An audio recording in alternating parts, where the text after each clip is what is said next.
Hey guys, I'm here with Sergio. Figueroa. Well, you may recognize him from Haunted High. Yes, you were one of the kids, that went and broke in the high school with me to try and train the grades. Rob. But we just saw the Paul Thomas Anderson. Don't say Paul Anderson or you think the Resident Evil guy. True. This guy's way better though. Yeah. But the new film, The Master. Yeah, it was, wow. I don't even know what to say, really. It was just...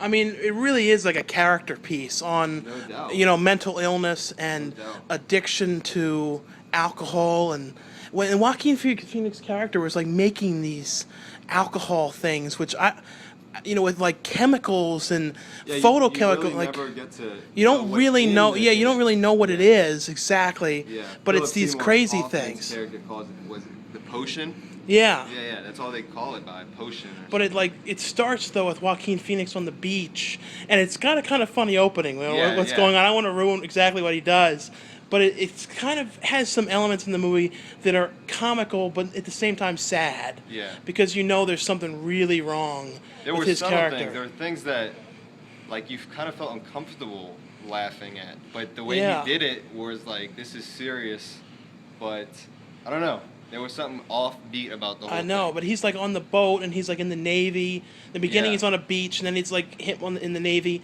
And there's like weird stuff with him drinking stuff out of the bomb. Yeah. And the music in this movie almost reminded me of like a 1960s like Disney ad. Like going on the Jungle Cruise. Yeah. Especially the beginning, didn't it? Like almost like come to the Jungle Cruise. Yeah, it was. It was like very... calypso, like hitting on coconuts and stuff. Yeah.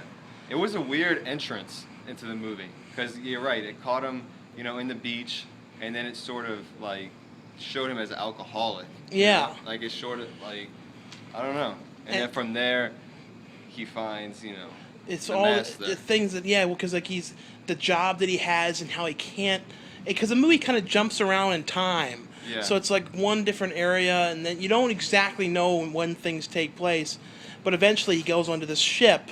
It's like a boat where there's a party, stumbles into a drunk, and then he meets Philip Seymour Hoffman's character, and he's like this guy that believes that he can tell people about their past lives, and it's them doing these experiments together. And these sessions or like these sit-downs where he basically just gets them real emotional and sort of in kind of like a hypnotic way, He sort of like hypnotizes them, but it's like a cleansing of sort, and it's something that Joaquin Phoenix's character, at the time when he meets him, he's sort of weak, and he's sort of like it helps him out at the time. And it's got a vibe of Scientology. It never exactly says though what any of it means. Yeah.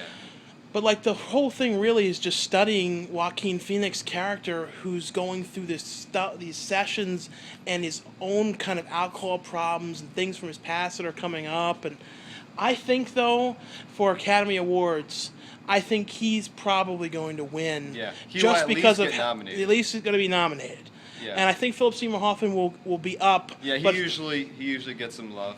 But I think this really is a good thing for Joaquin Phoenix, because the last thing that he did, when he played that character and pretended like to tell everyone that was real, playing the rapper and stuff. Yeah. That he lost some points with a lot of people. He did. A lot of people didn't like that.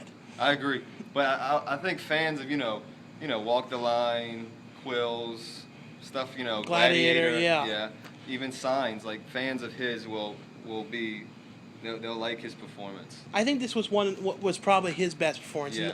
Some of the stuff with him in jail and stuff, you could tell that a lot of that was not fake. You Yeah, could it was tell really raw that, footage that was just that, Paul Thomas just let them create something, and them and Philip Seymour Hoffman. like I can guarantee he probably got hurt doing some of that. It's like after they cut, he was probably had to go to the hospital once or twice Especially with some of that those stuff. fight scenes. Yeah, you could Like tell one it of wasn't those- faked. Yeah, one of those fight scenes in the, I guess they were in a department store, was very real.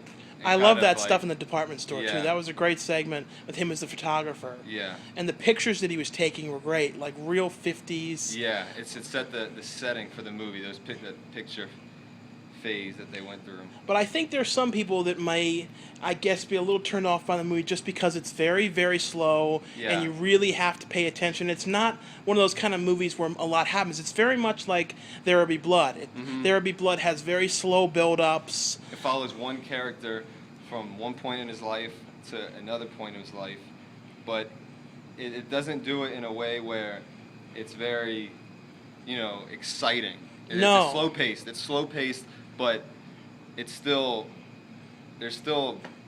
a message in there. Yeah.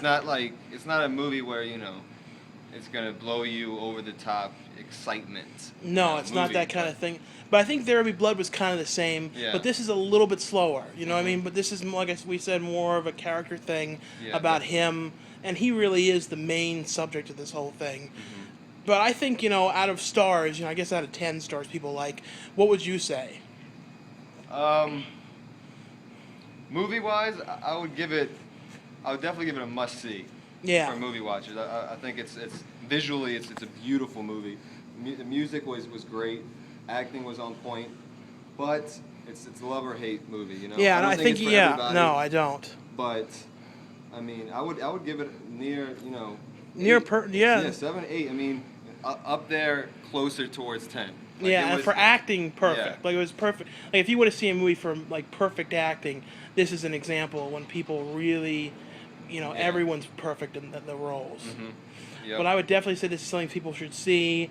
I think that it's, this is going to be I think he's probably going to be nominated for Best Picture. Yeah. And I think there's going to be a lot of awards for this, at least nominations. Quite a bit. It has that feel to it, You can kind of tell. Yeah, that artsy, but I don't know.